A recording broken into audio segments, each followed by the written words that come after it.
Welcome to A Spin on Offshore Wind, the podcast brought to you by Energy Coast, North East England's offshore wind cluster.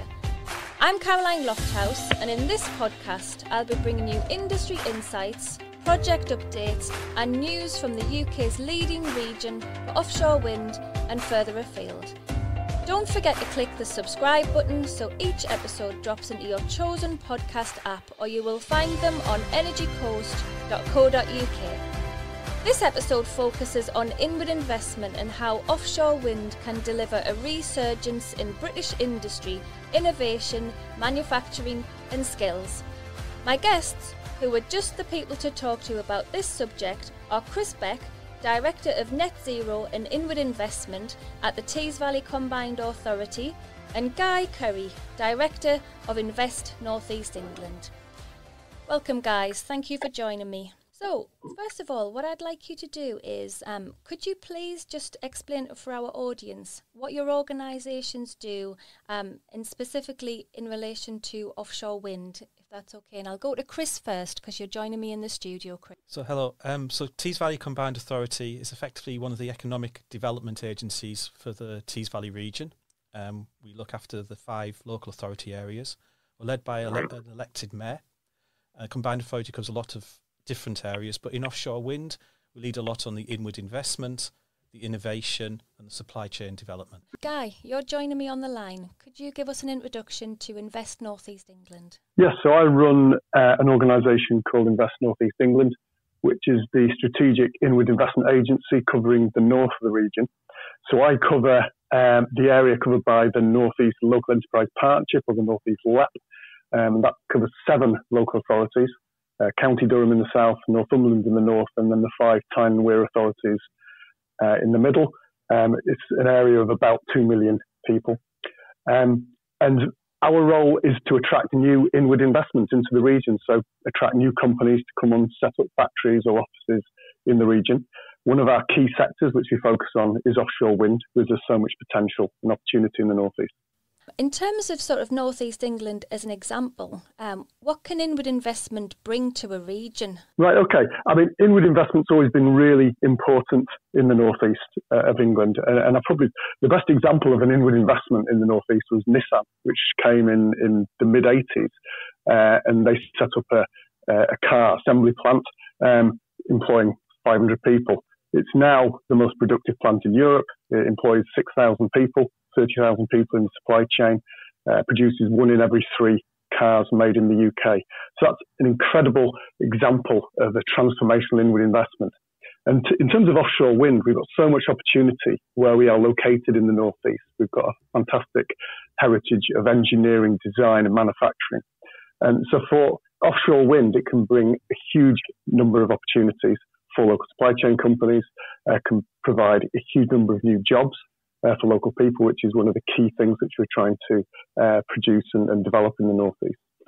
And working with some of the R&D institutions and universities, there's a tremendous opportunity for developing new innovation in offshore wind technologies. So I think combined inward investment is absolutely key to driving all these things forward. Is there anything from the sort of Tees Valley area that you would like to add to that, Chris? I just build on that. Inward investment is how we're driving the economy, whether it's from overseas or even controversial a little bit elsewhere in the UK. In the Tees Valley, our big efforts are built around the Freeport, and slightly differently with the steel site going, with that opened up the Mayoral Development Corporation, which is now Tees Works. And the fact we have land and the deep port has seen a lot of investment. So that is forming a cluster.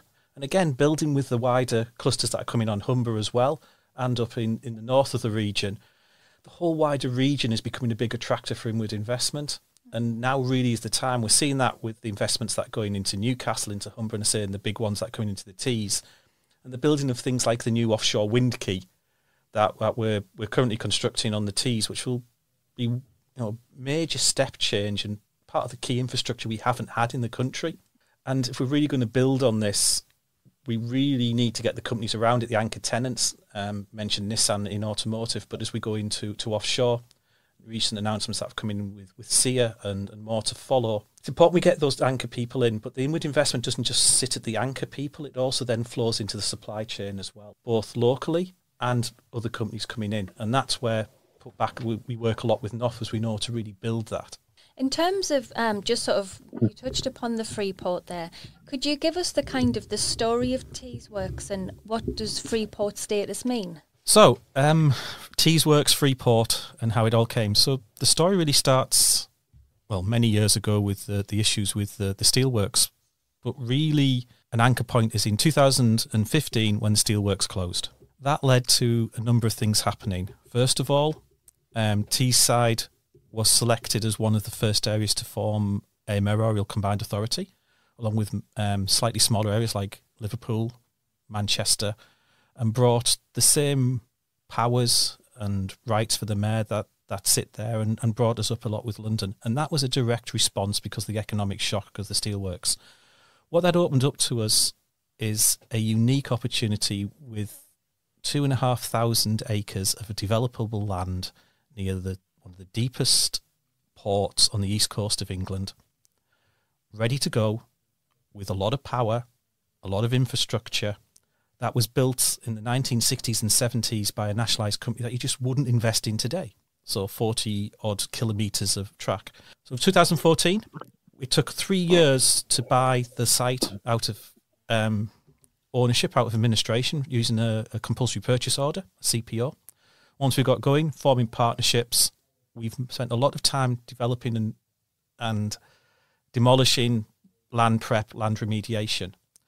The site's very big, but one area is specifically set aside for offshore wind. We then went out and got both Freeport status and funding to build the quay as one of the designated areas in the UK.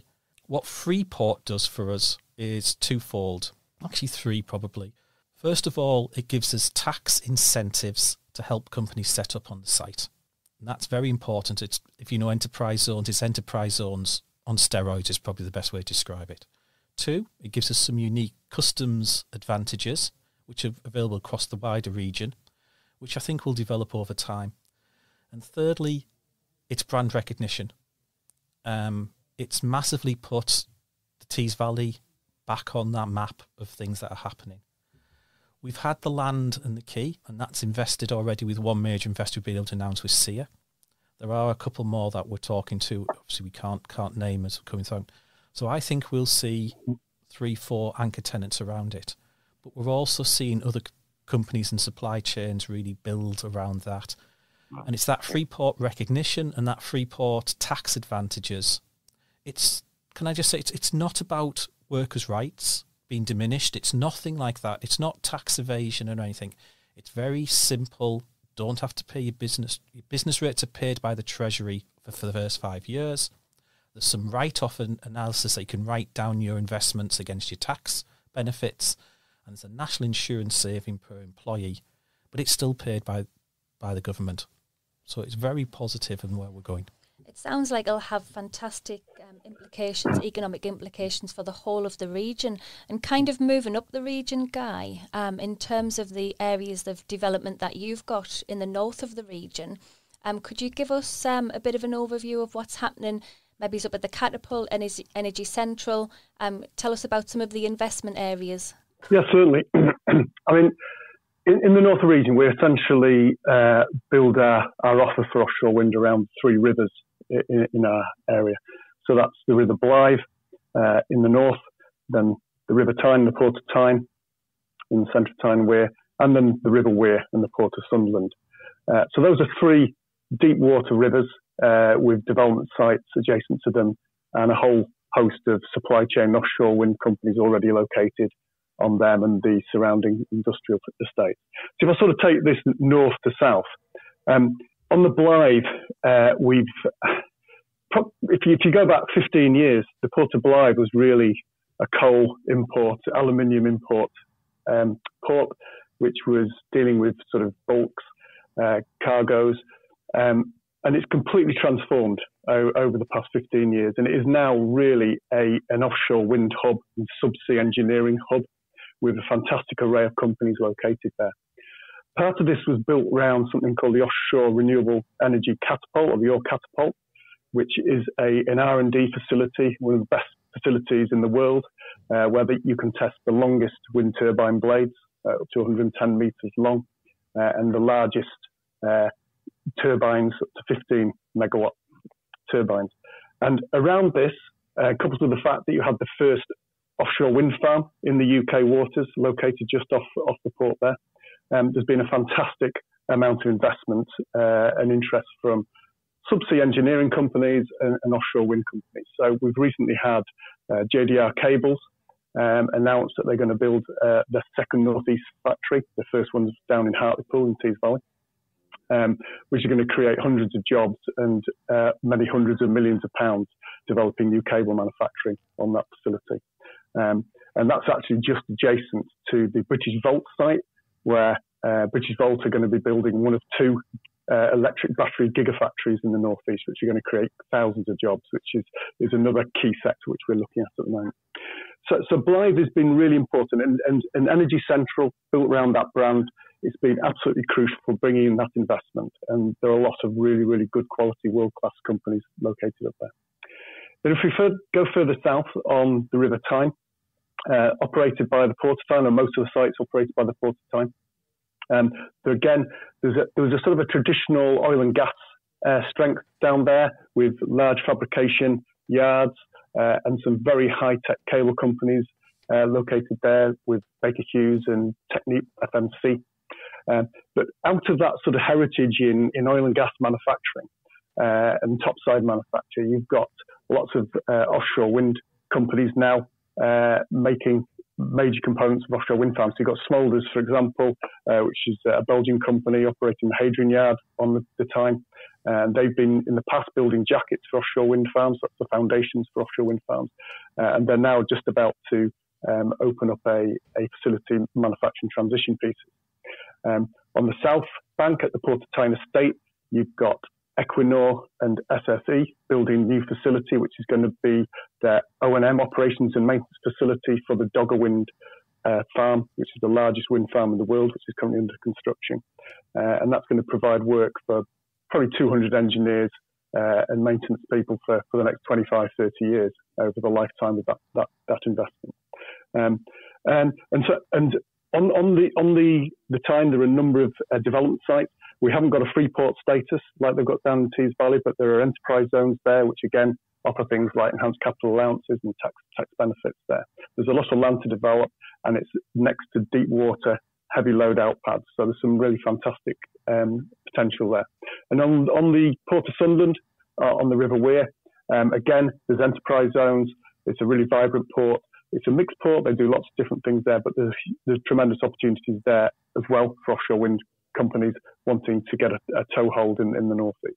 But I always look at the northeast, the north and northeast and Tees Valley as one sort of ecosystem, providing, basically if you're going to build an offshore wind farm, you need a number of components. And in the northeast as a whole, you can get the vast majority of those components built in one place with a really strong supply chain working into those tier one OEMs. Chris, I'll bring you in at that point. Yeah, I just want to pick up the point. There's no artificial borders between the different regions. We're one big cluster, and we need to drag that also to include Humberside as well. That this big North England region, all the way even to the companies that run out to Sheffield and Leeds, are all supplying in.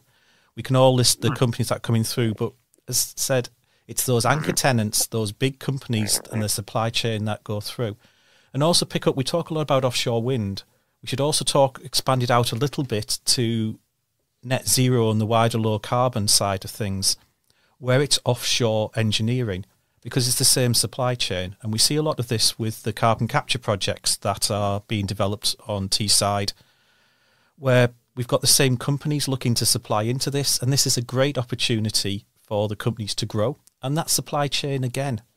And we recently had a supply chain event for SEA, and we saw companies from right across the region, from the northeast, from Tees Valley and from further south in Yorkshire, coming together to look at what those supply chain opportunities are. But we also have the same things going on with the Net Zero Teesside BP-led project. So I think the opportunities now are so exciting in the whole wider region, and it's those multiple customers for our supply chain that are going to make such a difference and help growth. Definitely exciting times here in North East England. And how about sort of, do you work together as organisations, Tees Valley Combined Authority and Invest North East England? How do you work together? And I know that you're both participants on the Energy Coast Industry Group. How do you work together to really set North East England, aside? How do you spotlight it as the region to set up for offshore wind? Chris, can I go to you first? Okay, so it works on many levels, and going forward, I guess it'll be a little bit different with a lot more combined authorities coming on board, especially with North of Tyne. How we work through is actually through the Energy Coast and through NOF, and that's the thing that both regions support, both with funding and things to go forward. We also work a lot with our friends south of us in Hull. And we do that through DIT, through some of the big marketing initiatives that are going on across both regions. But it tends to be on an active basis where we tend to work together to promote the wider region. And then obviously each region is slightly competing as each site goes forward. But like I say, that's probably how I do it. Excellent. In terms of sort of yourself, Guy, have you got anything to add to that? No, I mean, I think Chris hit the nail on the head there. I mean, the North East is a cluster. We work very closely with colleagues down in Tees Valley because although, individual sites are going to be in competition, we know that some of the big companies who are looking at locating in the North East are going to be aware that there are 4 rivers essentially in the North East where they can locate, and one further south on the Humber. And Chris is exactly right. This is the centre of gravity for offshore wind development in the UK at the moment, and we need to work collaboratively to ensure that we make the most of that opportunity. And I think that going forward, we will continue to work with Tees Valley and with Energy Coast and NOF, going to exhibitions, organising investor tours of the region to show them exactly what we've got and try and excite them and get them to invest in here and join the really world-class supply chain we've got here. And Energy Coast, with it being North East England's offshore wind cluster, really brings the cluster, the region together to profile our region as the great place to be for offshore wind, set up originally by NOF, and we still deliver on all of the activities. In terms of sort of, if you had to pick 3 things about North East England that would seal the deal to bring a company here, whether that be a large anchor investment or an SME, Chris has mentioned, it's not all about just large anchor investments. What would your kind of sort of 3 things about North East England be, Guy, that would seal the deal to bring a company here to the region? Okay. I mean, the first thing I'd say is the location. So we're blessed in terms of where we're located. We're sort of 10 hours sailing from Dogger Bank. So the northeast of England is in pole position to service Dogger Bank and then other offshore wind farms in the North Sea. And with that location, we've got a wide variety of sites on all 4 rivers in the northeast of England, which can provide the raw material in terms of a site, a base for these companies to locate, along with deep water port access and heavy lift out load out quays. So we've got the sort of the right location and the right sites here. Now the second thing I'd say was the skills. We've got a really skilled workforce. Again, there's a really rich heritage of engineering in the northeast of England. We've got, I think there's about 82,000 engineering jobs in a wider manufacturing workforce of about 120,000. That covers Tees Valley and the north of the region as well. So we've got a lot of engineering talent here. We've got over 110,000 students at the 5 world-class universities in the northeast, and nearly 50% of them are studying STEM subjects, which are the engineering, maths, science, technology subjects. So the skills and workforce and the training providers which wrap around that is something that's really important for us in the northeast. So skills is absolutely key. And the last thing I'd say is about the R&D expertise that we've got in the northeast. I mentioned earlier the Ore Catapult in Blythe. That is really where a lot of these companies, international companies, coming and testing their kit.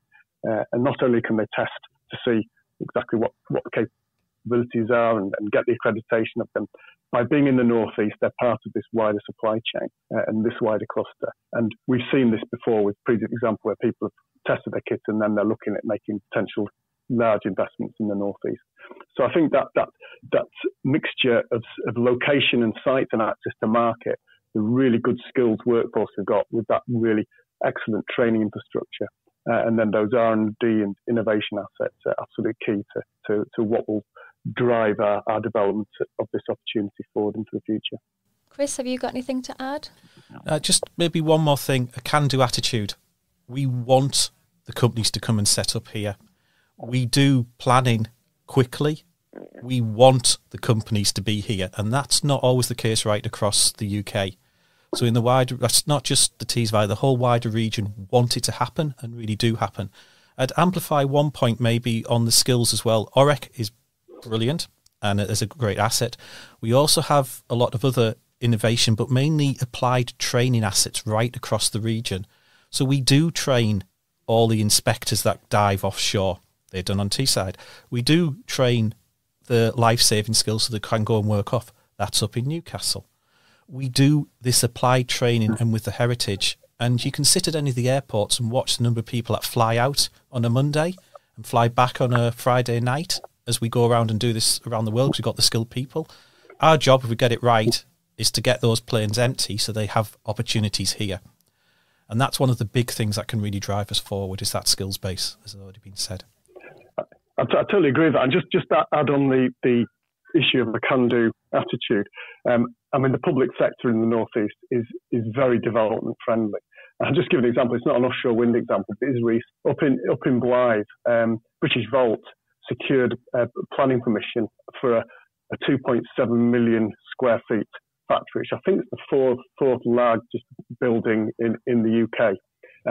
And they did that in 16 weeks, which is absolutely unheard of. That would never have happened that fast anywhere else in the country. And I think that provides testament to the can-do, development-friendly attitude that we've got in the public sector in the northeast. And that's really important because that's one of the big hindrances for a major investment in a site which might need to be reclaimed in contamination. But if you've got a planning system which doesn't support development, it's a real problem. And I think in the northeast, that's completely the opposite. We've got a really, really benign and positive planning system. Yep, totally agree, Guy. And I think Chris has got something to add to that, actually. I do. It's one of the biggest challenges we have with major investors when we're looking especially on the bigger investments is trying to persuade them the planning time isn't 18 months, as these other places. We actually are blessed with Redcar specifically because of the Wilton site. We turn around in 9 weeks the planning applications, and no one ever believes us. But we did one recently spot on in 8 weeks, which I know that the Mayor's very keen to always shout about. It's not a competition on weeks, whether it's 16, 8, it's still incredibly fast compared to the rest of the UK. And it easily, we always say, and the same is true up in Blythe, we can do planning quicker than you can mobilise to start building on the site. And that's the message we should be getting out there. Definitely. Well, I can hear the passion for inward investment and for the region coming through in both of your voices there. So I'd like to thank you for your time, Chris and Guy, today. I will be joined by more guests in the future that will expand further on the impact of inward investment and what it can lead to for supply chain companies here in the region. And don't forget, you can subscribe to A Spin on Offshore Wind on all good podcast platforms, or you can find it on energycoast.co.uk. That's ENERGI coast, all one word, .co.uk. Join us next time for A Spin on Offshore.